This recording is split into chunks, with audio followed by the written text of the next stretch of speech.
कहानी 1921 में एक सुनील नामी लड़के से शुरू होती है जिसे म्यूजिक सीखने का शौक होता है।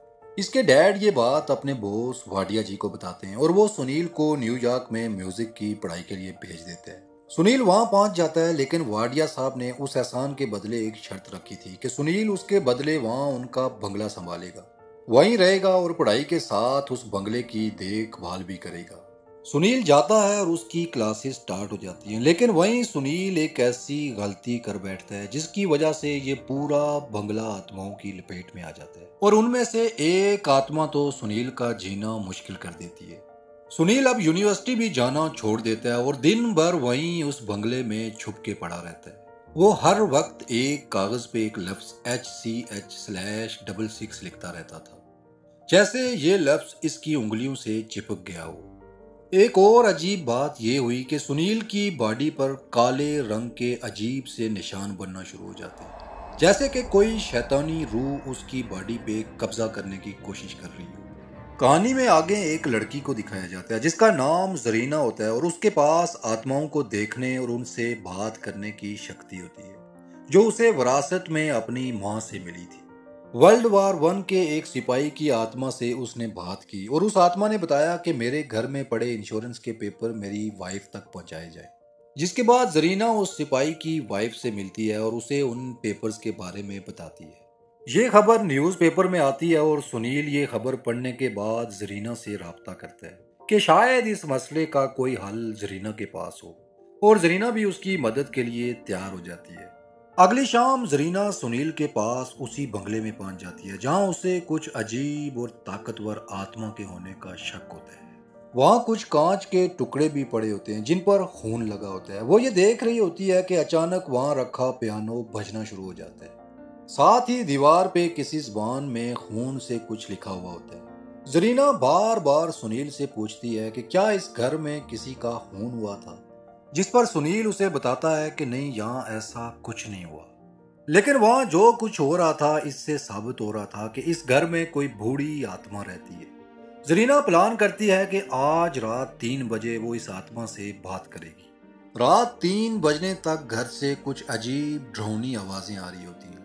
3 बजे जब जरीना उस आत्मा से बात करने की कोशिश करती है तो वो उस पर अटैक करती है और उसे बेहोश कर देती है। जरीना वहां से चली जाती है और अगले दिन सुनील उसे एक खत लिख के बताता है कि उससे एक भूल हो गई थी, जिसकी वजह से ये बंगला भूत बंगला बन गया। दरअसल कुछ महीने पहले तक यहाँ सब कुछ बिल्कुल ठीक चल रहा था। सुनील उस बंगले में कुछ लोगों को बुला के उन्हें म्यूजिक सुनाता और बदले में वो उसे कुछ पैसे भी दे जाया करते थे। तभी एक दिन मिस्टर वाडिया की भतीजी सारा उस बंगले में रहने आती है और वो इस बात पे बहुत नाराज थी कि सुनील इस बंगले में अजनबी लोगों को क्यों बुलाता है। वो सुनील को ये सारी बात मिस्टर वाडिया को बताने की धमकी देती है, जिस पर सुनील उसके सामने गिड़गिड़ा कर माफी मांगता है और उसे कहता है कि आइंदा यहाँ कोई अनजान आदमी नहीं आएगा। तुम मिस्टर वाडिया को कुछ मत बताना। सारा उसे कहती है कि तुम मुझे एक प्राइवेट म्यूजिक पार्टी दो, फिर मैं इस बारे में सोचूंगी। सुनील मान जाता है और रात में वो सारा वाडिया के लिए म्यूजिक बजाता है। वहीं सारा उसे शराब पीने पे इंसिस्ट करती है और उसे शराब पिलाती है, जो पीने के बाद सुनील बेहोश हो जाता है क्योंकि उस शराब में सारा ने नशे की गोलियां मिलाई थी। वो सुनील को बेहोश करके अपनी गाड़ी में डाल के एक अनजान जगह ले जाती है ताकि उसे जान से मार सके। लेकिन वहां सुनील को होश आ जाता है और वो पास पड़ा एक लकड़ी का टुकड़ा उठा के सारा को मारता है, जिससे वो बेहोश हो जाती है। इसके बाद सुनील उसे वापस कार में बिठा के बंगले की तरफ वापस जाने लगता है। वहीं रास्ते में उसे एक काले रंग की शैतानी रूह नजर आती है, जिसे देख के सुनील डर जाता है और कार एक्सीडेंट कर जाती है, जिसकी वजह से सारा वाडिया की डेथ हो जाती है। सुनील अब इस सब के बाद और डर जाता है और भाग के अपने आप को मिस्टर वाडिया के बंगले में कैद कर देता है। और इसके बाद शायद सुनील को उसी सारा वाडिया की आत्मा ही तंग कर रही थी। लेकिन यहाँ एक अजीब बात ये होती है कि सारा वाडिया की डेथ की खबर किसी भी न्यूज़पेपर में नहीं छपती। हालांकि पुलिस ने वहां से सारा की डेड बॉडी भी उठाई थी और कार को भी ले गए थे, और ना अभी तक कहानी में ये बताया गया था कि सारा आखिर सुनील को कत्ल क्यों करना चाहती थी। सुनील का ये खत पढ़ने के बाद जरीना उसे वापस खत लिख के अपनी कहानी बताती है कि वो 6 साल की थी तो उसके माँ बाप की डेथ हो गई थी और तब से अब तक वो इस दुनिया में अकेली है। अकेले रह रहकर अब वो तंग आ चुकी थी और एक दिन उसे सुसाइड करने का ख्याल आया। लेकिन उसी टाइम उसे एक संगीत सुनाई दिया और उस संगीत की आवाज का पीछा करते करते वो मिस्टर वाडिया के बंगले में पहुंच गई, जहां सुनील लोगों को बुला के अपना म्यूजिक सुनाया करता था। जरीना को वो संगीत और सुनील बहुत पसंद आते और अब वो अपनी सहेली नफीसा के साथ हर रोज सुनील का संगीत सुनने जाने लगी थी और साथ साथ खत में उसे बताती है कि मुझे तुमसे तभी प्यार हो गया था और इसी वजह से मैंने सुसाइड करने का प्रोग्राम भी कैंसिल किया। इस बात का सुनील को बिल्कुल भी पता नहीं था, लेकिन ये सब जानने के बाद अब वो दोनों एक दूसरे को पसंद करने लगे थे। एक दूसरे को अपनी अपनी कहानी बताने के बाद वो दोनों ये जानने में लग गए कि आखिर सारा वाडिया सुनील को मारना क्यों चाहती थी। इसके बाद वो दोनों एक एक करके उस बंगले के सारे कमरे देखना शुरू कर देते हैं और वहीं एक कमरे से जरीना को सारा वाडिया की तस्वीर मिलती है, जिसे देख के सुनील चकरा जाता है क्योंकि जो लड़की उस रात वहां आई और एक्सीडेंट में मारी गई वो कोई और लड़की थी, वो सारा वाडिया नहीं थी। इसके बाद इन्हें एक तस्वीर और मिलती है जिसपे वही बातें लिखी थी जो मूवी की शुरुआत में जरीना के आने पे वहां शीशे पे लिखी होती है और अगर उसे इंग्लिश में ट्रांसलेट करें तो उसका मतलब बनता था first you go black then you die, यानी पहले तुम्हारा शरीर काला पड़ेगा फिर तुम मर जाओगे। ऐसा असल में एक बीमारी में होता था और ये बीमारी मंगोलिया में सन 1370 में फैली थी, जिसकी वजह से बहुत सारे लोग मारे गए थे। अब वो जो लड़की सुनील से सारा बन के मिलने आई थी वो हिंदुस्तानी थी, इसलिए ये दोनों इमिग्रेशन में जाने का प्रोग्राम करते हैं ताकि उस लड़की के बारे में पता कर सकें कि वो कौन थी और कब आई यहाँ। वो जा रहे होते हैं तभी एक आत्मा उनका रास्ता भी रोकने की कोशिश करती है, जिससे ये साबित हो गया था कि वो बिल्कुल सही जगह जा रहे हैं। रास्ते में उन्हें एक पुलिस ऑफिसर भी मिलता है जो उनका रास्ता रोकता है और उन्हें बताता है कि ये रास्ता बंद है। लेकिन यहीं हमें पता चलता है कि वो पुलिस ऑफिसर भी उस आत्मा की लपेट में था। इसके बाद वो दोनों एक रात के लिए एक होटल में स्टे कर देते हैं जहाँ बहुत सी अजीब चीजें होती हैं और ये सब कुछ इन्हें होटल से बाहर निकलने से रोकने के लिए हो रहा होता है।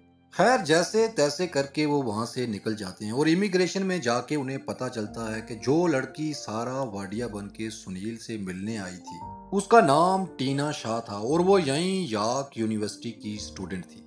यॉर्क यूनिवर्सिटी जाके उन्हें ये पता चलता है कि टीना शाह एक ब्राइट स्टूडेंट थी, लेकिन इसके दिल में एक छेद था।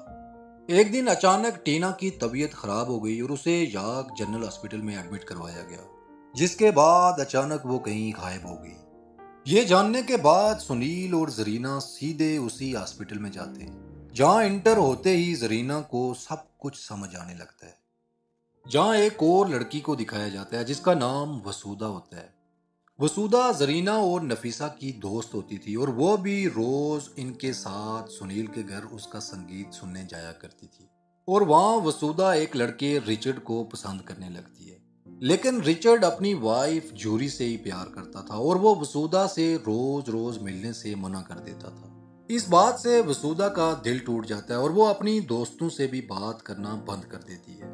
लेकिन एक दिन अचानक जरीना और नफीसा को वसूदा मिलती है जो कि काफी खुश लग रही होती है। इसकी खुशी की वजह ये थी कि रिचर्ड की वाइफ जूरी उसे छोड़ के हमेशा हमेशा के लिए चली गई थी और जाते हुए एक खत भी लिख के छोड़ गई थी रिचर्ड के लिए, जिसमें लिखा था कि मैं और तुम्हारे साथ नहीं रह सकती।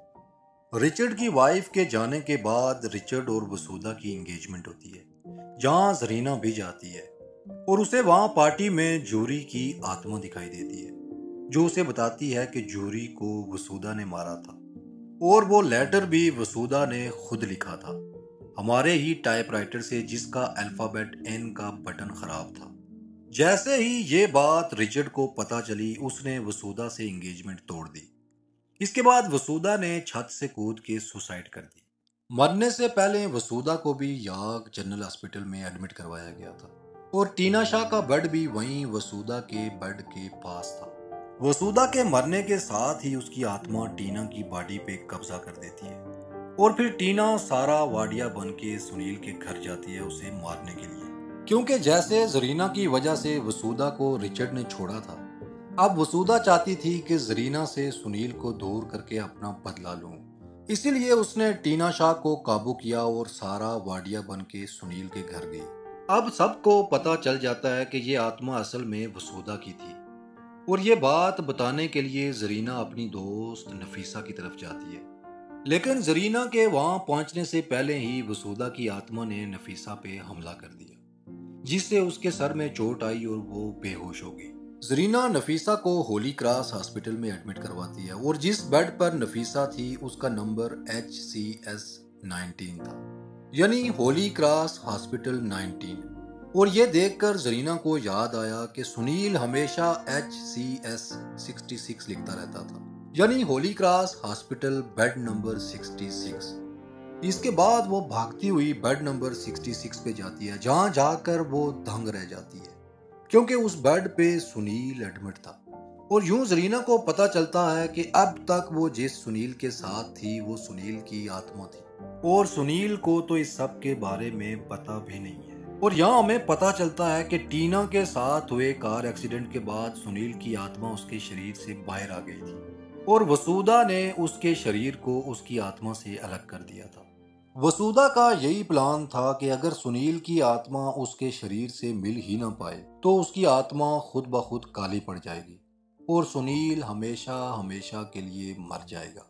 सुनील को तो इस बात का पता तक नहीं था कि इसका शरीर कई महीनों से होली क्रॉस हॉस्पिटल में पड़ा है। अब सुनील को बचाने का एक ही तरीका था कि उसके शरीर और आत्मा को आपस में मिलाया जाए। जरीना इसके बाद सुनील के शरीर से कुछ बाल लेके उसकी आत्मा के पास जाने का सोचती है, लेकिन वहीं वसूदा की आत्मा सुनील के शरीर में आ जाती है और जरीना को ऐसा करने से रोक देती है।